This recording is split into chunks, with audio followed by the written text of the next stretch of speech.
It's been a pretty hot summer this year all across the country. Let's look at what you can do to keep your devices from overheating. I'm Emily Casulo, and this is Tech-byte. Tech-byte, sponsored by Epico's Comics, Cards, and Games.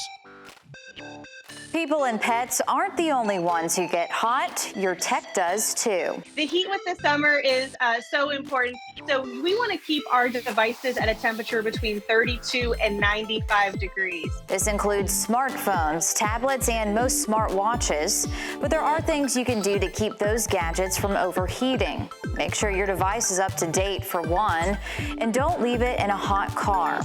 AT&T's Lori Starcher says you should also make sure the brightness on your screen is turned down. That's one way that your battery is kind of being used in a way that we don't even think about. But as you pull the brightness down on your screen, it can really help with that. Starcher says it's also a good idea to charge your device at night. Charging your devices in the evening, right, at night while we're sleeping, while it's a lot cooler, can really be helpful, because if you think about it, heat on top of heat, that's normally not a good formula for our devices.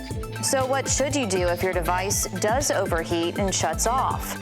Starcher says you want to make sure it cools off. Sometimes, like when I have long drives especially, and I don't realize it, maybe it's been sitting in the sun on the console, just simply moving it for a period of time out of the sun is actually extremely helpful.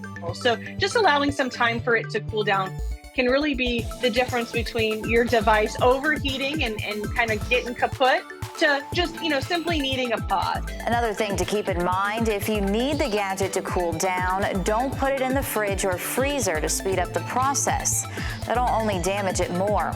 Starcher says you should also turn off Bluetooth. Because if we're having so many devices connected, our phones are really working in overdrive. So a lot of times we don't realize how many devices we do have connected to Bluetooth, whether that be our vehicle, our AirPods, speakers, right? There's so many things. I mean, at my house, we even have our lights connected to our Bluetooth, right? So just turning that off will allow your phone that little bit of rest time, so that way you can recover quicker. Some other tips to keep your devices from overheating: avoid extreme temperature changes and keep multiple wireless devices stored separately.